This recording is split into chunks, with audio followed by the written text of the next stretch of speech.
910 Tree Country 1330 WTRE. This morning we welcome Decatur County Commissioner Jeremy Pasel. Good morning. Good morning. How are you? I'm good. And then I heard we're going to get an inch of rain. Did you hear that? I did not like that. Yeah, Randy didn't do us any favors He there. did not. We just got rid of all the water. The snow, the water, the rain. We got rid of the bad weather. Then we had to deal with the time change. I mean, I think it's about, time for us to forget this daylight savings time thing. I know. Well, it's proposed, right? In January, I heard. So the other night when, of course, the time changed and I couldn't sleep, I was reading articles about the number of states that have proposed legislation to do away with daylight savings several, time. right? It was like 19 or 20. Yeah. So I looking at it, the consensus, I think, for a lot of the states that have to observe daylight savings time is that I think we're ready to be done with it. If you have to choose a time, which time would you choose, though? Right now. Me too. I like it. I like the evening. I like some daylight after work. Absolutely, yeah. I prefer getting home and being able to stay outside during the summer until 9 or 10 o'clock at night.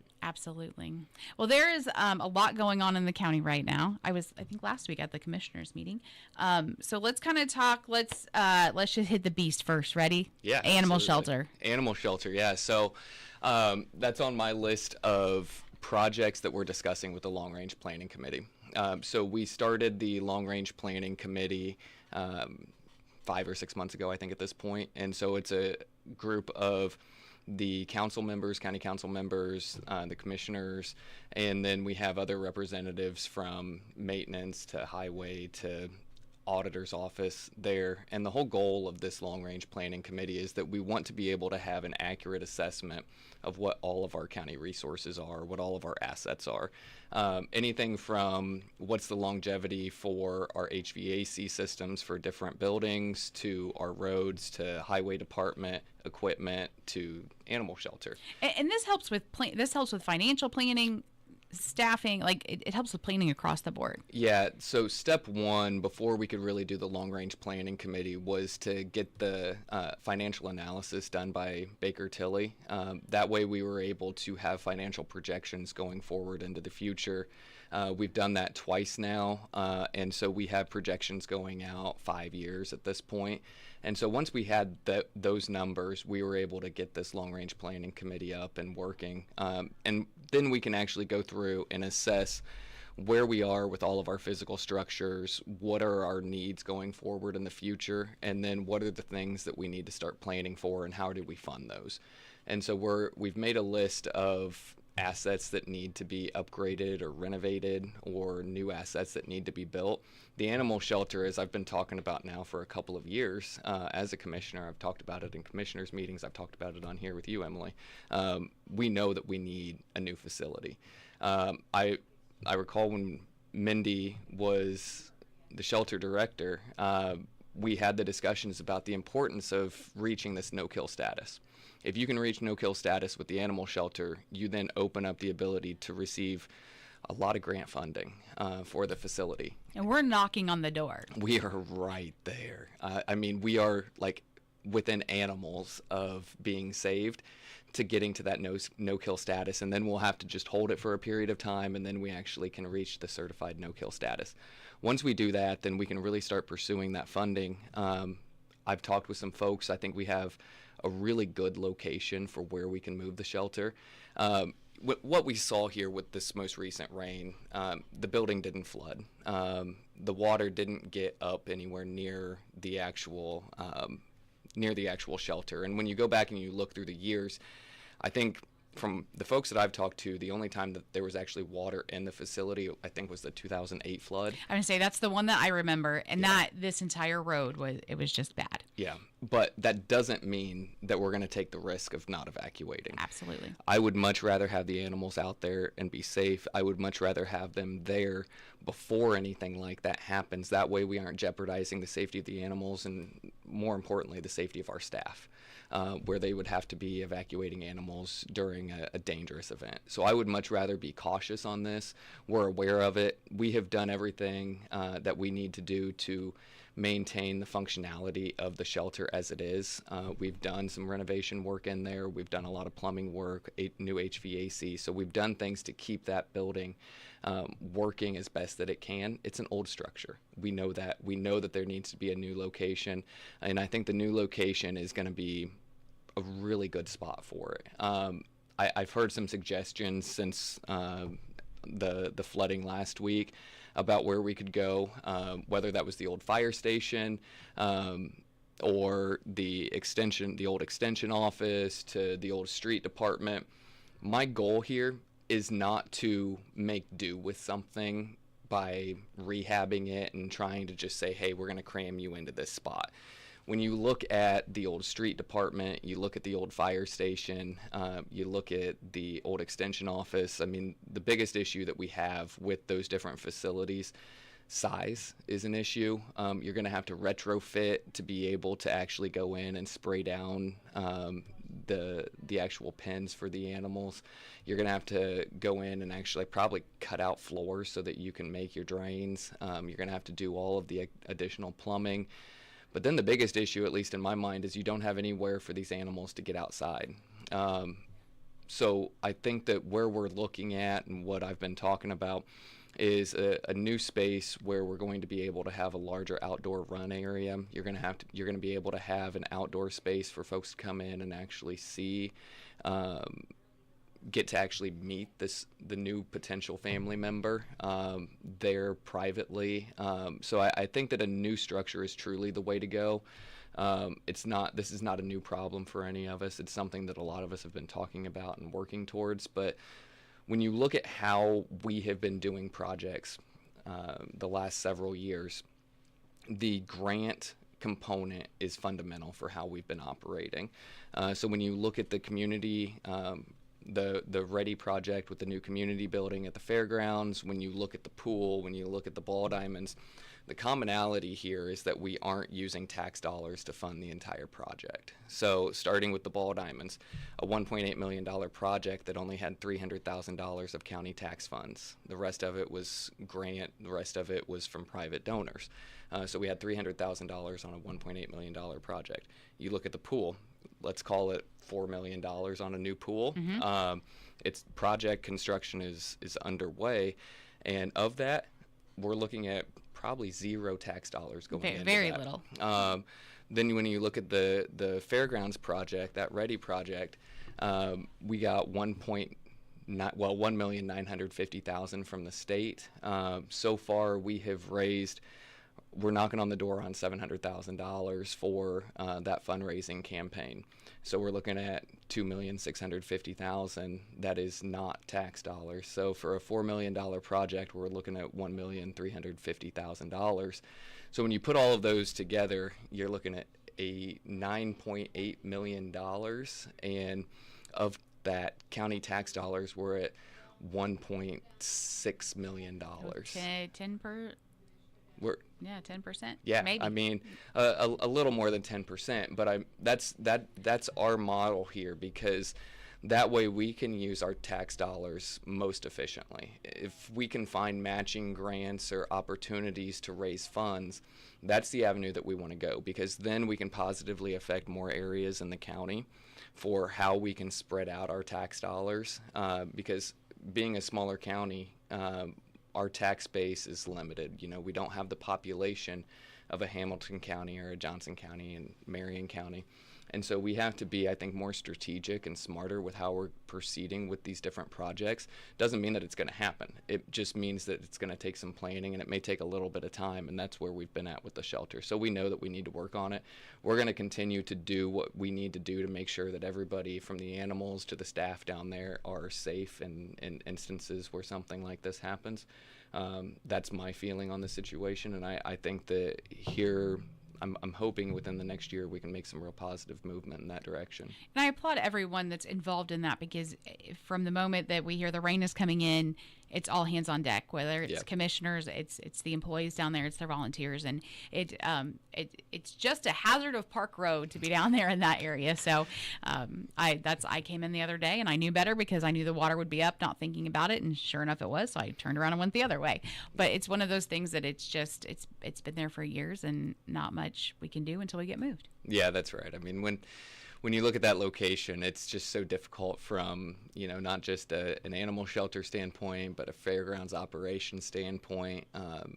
you just have to cross your fingers during Fair Week to hope that it doesn't flood out the horse arena and the pits or the track for all of those events. So let's move up the hill from the animal shelter. Let's talk. We cut the ribbon on the new building. Almost a month ago now. Almost a month ago, yeah. Yeah. So it is complete. Had the opportunity to be in there a couple times now. Beautiful building. So let's talk about the completion of it and where we stand. Yeah. So the building isn't signed over yet to the county, but we had the ribbon cutting. There's just a couple of final things that we need to polish up right before we take full possession of the building. But we have had several events in the new facility. We had the American 250, the kickoff event. There were, I think, roughly 300 people that were at that event. It was fantastic. It was truly a great way to kick off this new facility at the fairgrounds. When you're looking at celebrating America's 250-year anniversary at a new facility on the Decatur County Fairgrounds, it was really special to see that place dressed up and to see how much folks were able to enjoy that new facility. And then we here just a week and a half ago, we hosted an event for the hospital that was a little over 400 people, and so we were truly able to see the flexibility that facility could have. We went from Nut and Fancy coming in there and blowing everybody's eardrums with some fantastic music to having something completely different set up in there for the hospital event, and they were able to hold even more people. It's not tight. The confines are spacious enough that you're able to get in there and still move around and have plenty of space. You can have lots of different kinds of tables set up, from the round tables to our rectangle tables to having your own things brought in like they did for the hospital event with their casino night.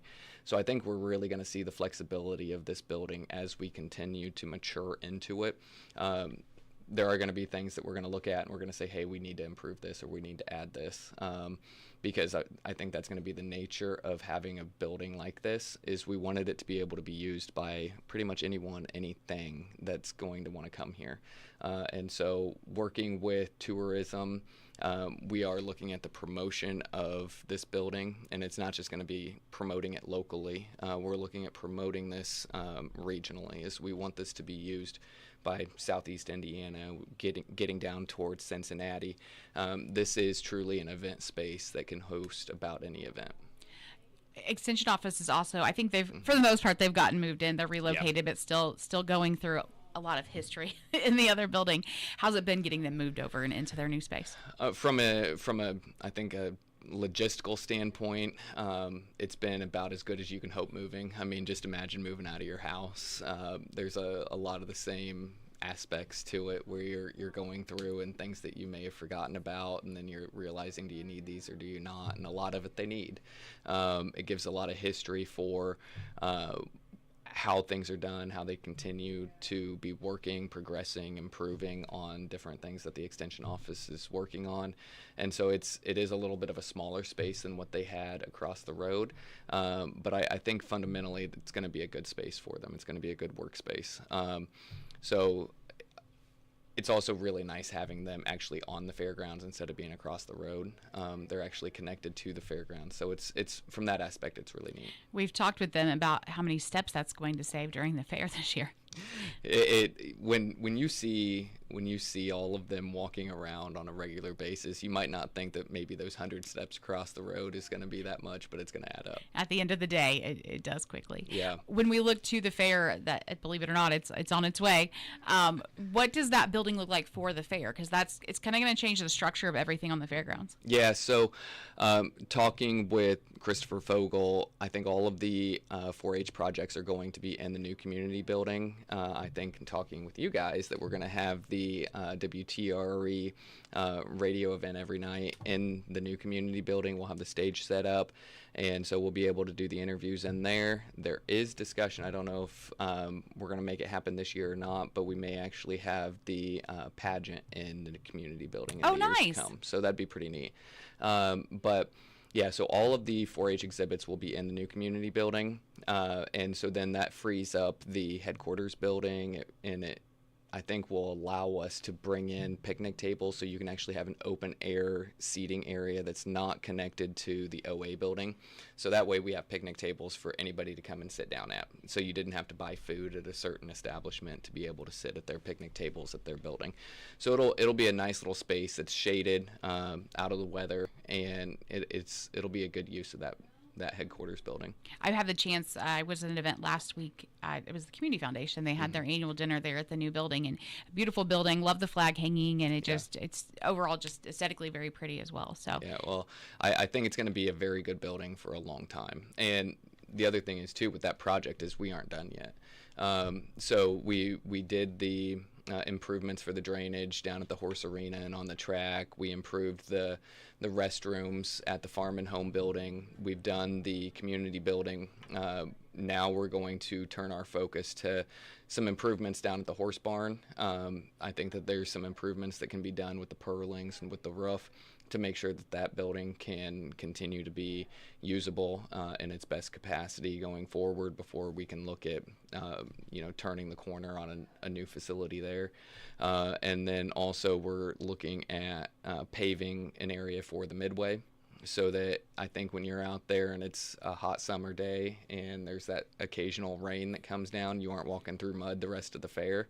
It'll be easier to push a stroller, to have a wheelchair going through the midway if we have that area paved. And then also it'll be more usable for events like what just happened on Saturday with Owen's auction. They'll be able to park more tractors actually on the fairgrounds, and you'll have a paved surface to walk on.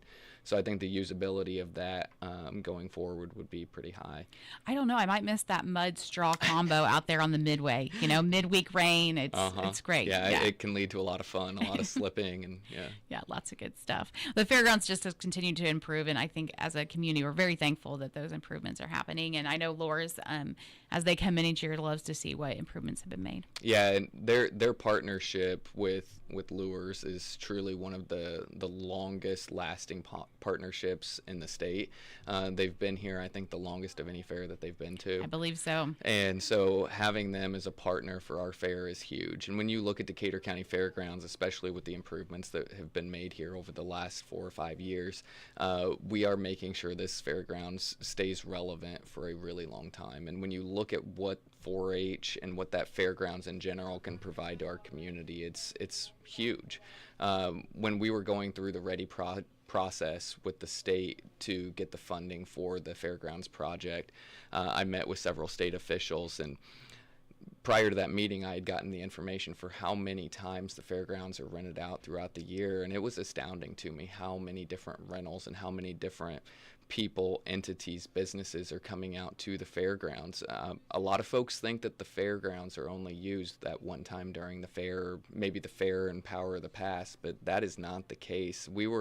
I think we were over 40 different rentals throughout the fair, so or throughout the year. So you were looking at almost every week out there at the fairgrounds, there was someone renting the facility. It's busy. We see it more, I guess, because we're out here, but it stays busy all year long. Yeah, it's truly a great location, and when you look at the investments that we're making from the fairgrounds to the pool to the ball diamonds, that's truly becoming an activity hotbed here in Decatur County. It's pretty exciting to see. Let's go up the road just a smidge. We've got the pool project going. It's in full swing already. Yeah.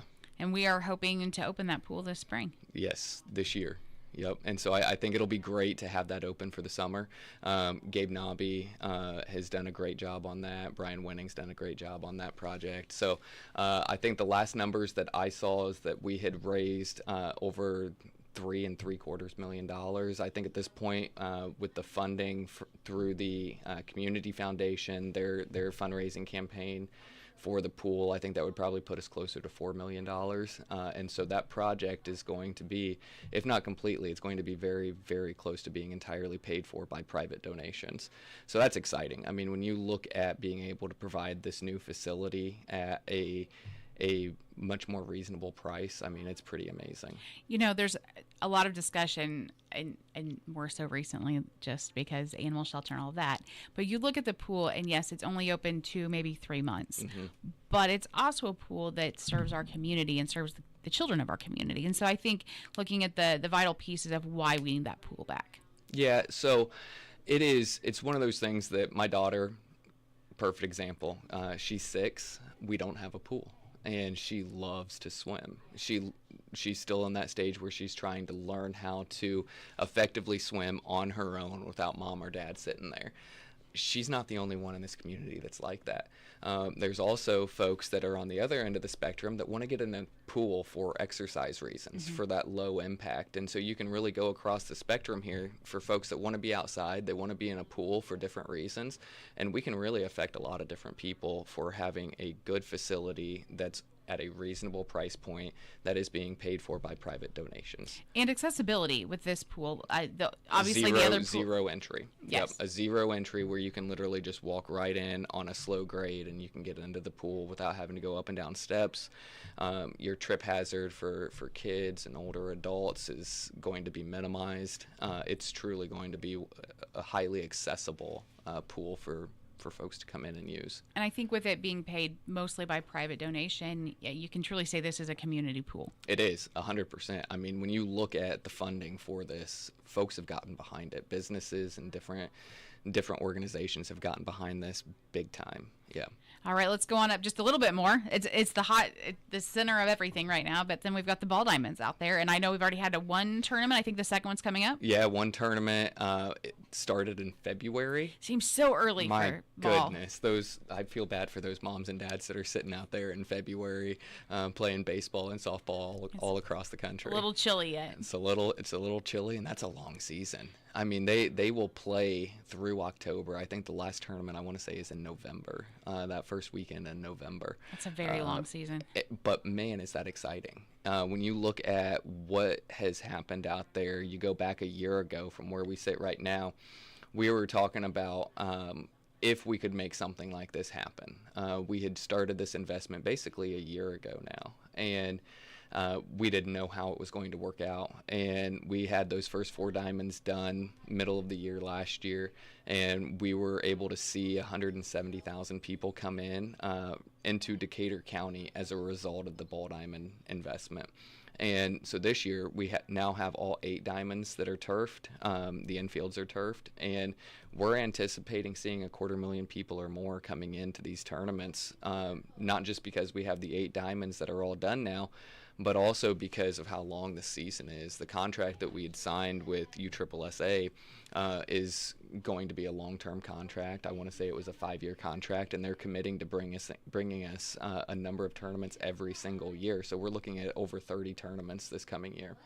Exciting stuff. It is. It's a lot of fun, and we've added a new concession stand and new restrooms over there as well. And so the ability to keep investing in our assets here in Decatur County, I think, is crucial because, yes, we're bringing in more people to Decatur County, so there's additional tax dollars coming into Decatur County from seeing the tourism here. But also, we're providing an enhanced service to folks that live here in Decatur County. The kids that are playing out there on the ball diamonds, they're getting a better experience than what they had before when they were playing on the rutted out dirt. They're getting a better experience over at the fairgrounds for new and improved facilities, and soon we're going to have a new pool for anybody to come out and use. So I think that folks hopefully are seeing that we're trying to spread out investment that can affect different folks in different parts of this community, and hopefully we can help that with the shelter going forward. I think too, investing in what we have and making it better, it's to trying to keep those that grow up here, want them to come back to a community that offers great things. Yeah, so I think I'm probably one of the anomalies here. I'm a transplant. Right. And so I didn't move down here until I think it was like the December time period in 2017 was when we officially moved in. And so the number one goal here when you're looking at investment is what do we need to do to keep people here, to bring people in?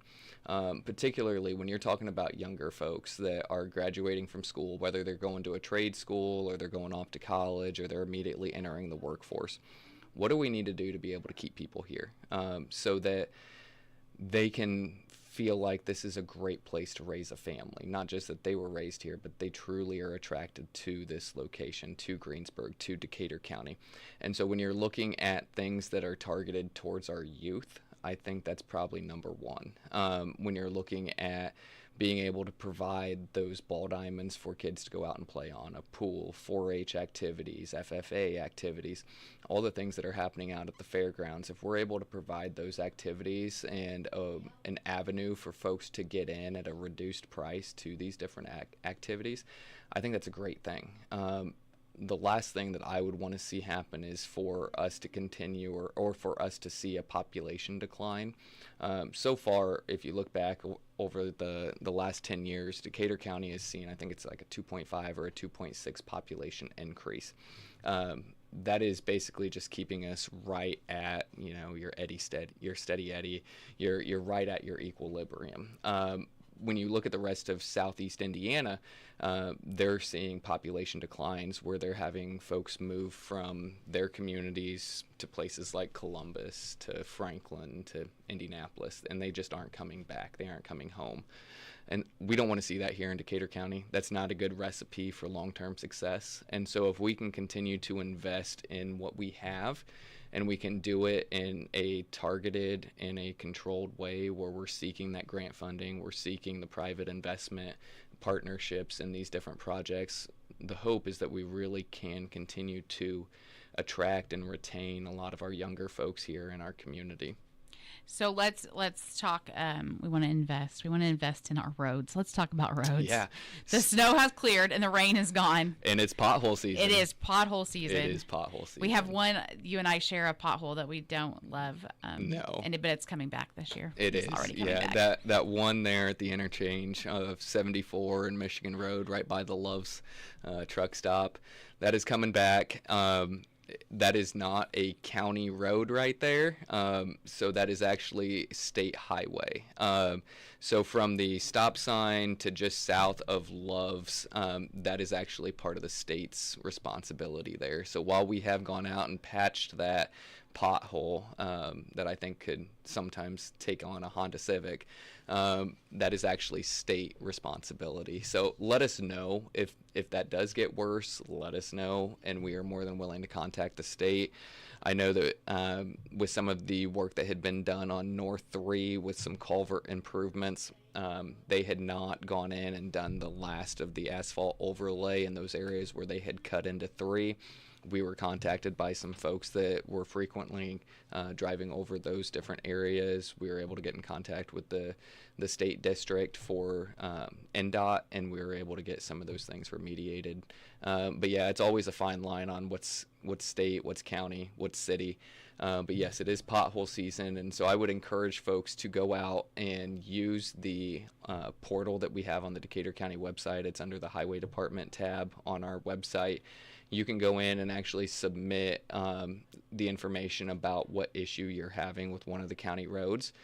It's a great tool. When you talk to the guys out at the Highway Department, it has really increase their effectiveness on their daily routines because they know right where a problem is.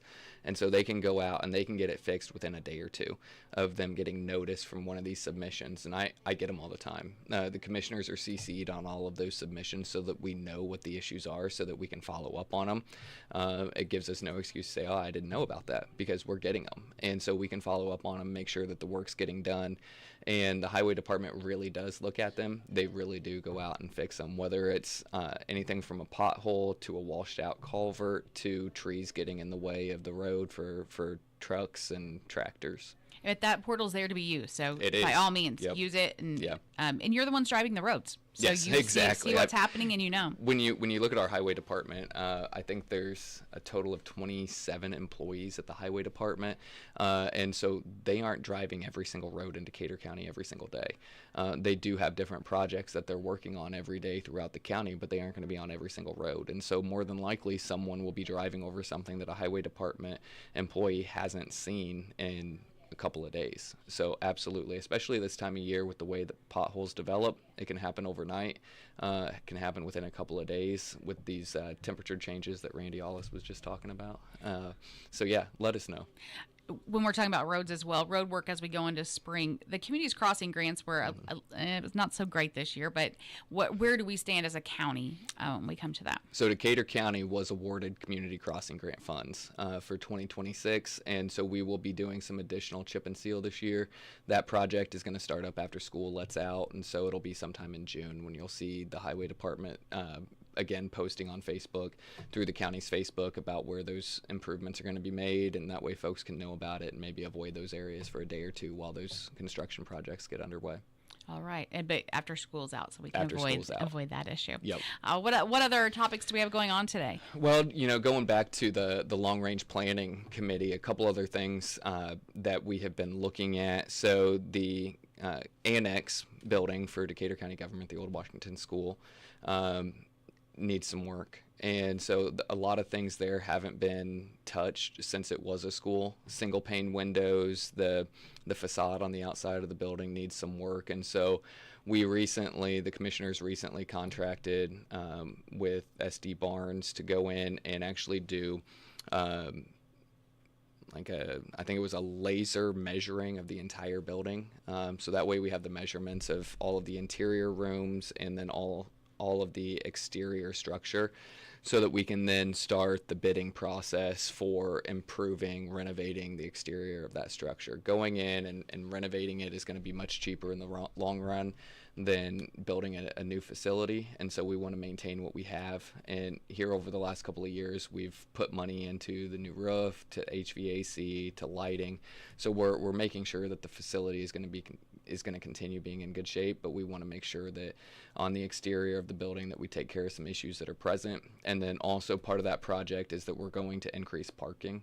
Right now, if there's a big event out there, I mean, when we had I think it was the very first big solar meeting out there, parking is tight. And that's what the folks that work out at court services or when solid waste was there, folks for IT, veteran services, that's what they deal with every day.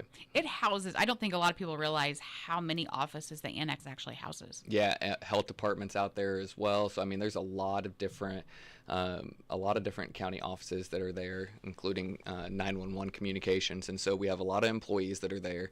And then we have a lot of community members that are coming in for different services, from court services with your probation, community corrections, to the health department, to Veterans Affairs or Veteran Services with Ken Mobley. I mean, he is doing a fantastic job. If you're a veteran and you don't know what services are available for you, call Ken. He is fantastic. And knocking it out of the park. He is crazy energetic about helping veterans in Decatur County. I mean, he is doing amazing things. And so if you're a veteran here in Decatur County, get in contact with him. There may be something out there, a benefit that you deserve from the time that you spent in the military, and he will find it for you. But yeah, so there are a lot of different offices out there, and we need more parking. And so I think long term what we're looking at is having that entire semicircle that has the grass by the sign out in front of the building that's going to be turned into parking. That way there's just more room there at the annex for more people to come there and actually use the building without having to scramble for parking. It does get kind of tight. And even just on a day-to-day basis, it's day to day. And then even with this being an election year, we have our early voting over there, and it's back in the gymnasium. And so when you're just adding to the folks that already work there and already have to be there on a regular basis, it is difficult for parking. If people have questions or topics of discussion, the commissioners' meetings are always open. Yes. So let's talk about that a little bit, because those are not, I mean, there are executive sessions, but for the most part, they're open. So yes, let's talk about that. They are open. Our commissioners' meetings are the first and third Monday of every month. The first commissioners' meeting of the month is at 6 p.m. It used to be that every meeting was at 8 a.m. Now we have the first meeting of the month at 6 p.m. The second meeting of the month is at 8 a.m. Hopefully, with everybody's work schedules, you can make at least one commissioner's meeting every month based on having that 8 a.m. and 6 p.m. time. So 6 p.m. for the first one, 8 a.m. for the second one. Besides the meetings, you can call us. Our phone numbers are on the Decatur County website. You can give us a call. You can get in touch with us. You can also email us. We all have Facebook. People reach out to me on Facebook. I'll give you a call after that, and we can talk about your issue. But we want to know issues that are going on we don't know everything that's going on in the county, and we also want different perspectives on things. Sometimes it's really interesting when I talk to folks, because I think that I have a set position on something, and then I'm talking to somebody else and they have a completely different viewpoint on it, and I may end up at the same spot, but the way I get there is sometimes changed from talking to these folks. So it's informative for us not to just know what's going on in the community or to hear concerns, but also to help us in our decision making. The community input is a big piece of your job. Absolutely. Yeah. We talk to people a lot. I talk to a lot of folks, and it's one of the fun parts of this job is you're talking to people from all different parts of the county. And I get to know a lot of people. My wife hates that, though. I go to Rural King, and I can't make it out of Rural King for a 15-minute stop. I can't just swing in anymore. It doesn't happen. No, it I understand. Absolutely does not happen. Yes. And so she's like, no, you're going to Rural King by yourself. I'll Yes, see you in an hour. That's exactly right. Yeah, I do understand that. It's just difficult sometimes. But I agree with, and just from this perspective of this job, it's the same thing. We get to get out and talk to people and get input and hear what's happening in the community. And it's a great community to be a part of. Yeah, and it's good to talk to people on the phone, because then I can actually tell them what's going on with the project, because a lot of times they will just drive by and see something like the new community building at the fairgrounds or the pool or the ball diamonds, or they'll see a different issue, and we can actually talk about everything that went into a particular project or where a project is in the pipeline if it hasn't been done yet. So being able to talk to folks, I think, is really the best way to do it. That's what my preference is for you to call me. If we need to meet, we will. Grain bin outside of the new building, and only because I've heard that, and I know what's in there and I know what it's for, but I have just heard this all over, so I'm going to give you the opportunity Absolutely. to clear the air on the grain bin. So one, I mean, it fits, right? It fits Absolutely. with Decatur County. It fits with being on the fairgrounds. So the purpose of the grain bin outside of the new community building is it's the water storage tank for the fire suppression system. When we were in the construction phase and the planning phase for that building, we had to do a water pressure test on the city water lines that are out there. We didn't have sufficient pressure up there to be able to run the fire suppression system. And so we had to come up with an alternative, and the alternative was a water tank. Well, we didn't just want a regular old water tank sitting out there, and so we decided that having something that looked like a grain bin really fit the project. It fit who Decatur County is, and so that is the reason for the grain bin being out there. I've heard a lot of great stories about it, none of them being quite that answer, but which I knew what it was, but I was like, we'll just clear that air up. Yes. So, once again, what's the website for if anyone wants to go on and get contact information for the county? If you go on to the Decatur County government website, you'll go into offices. There's Commissioner's tab there. Go in there. You can scroll down a little bit, and you'll see Gabe Nobby, myself, and Brian Winning. All right. Anything else you want to get out today? I think we pretty much hit it. All right. Thanks so much for coming in. We appreciate the updates, letting everybody know what's going on, and we'll continue seeing what happens, right? Thank you. Yep. All right. 948 Tree Country 13.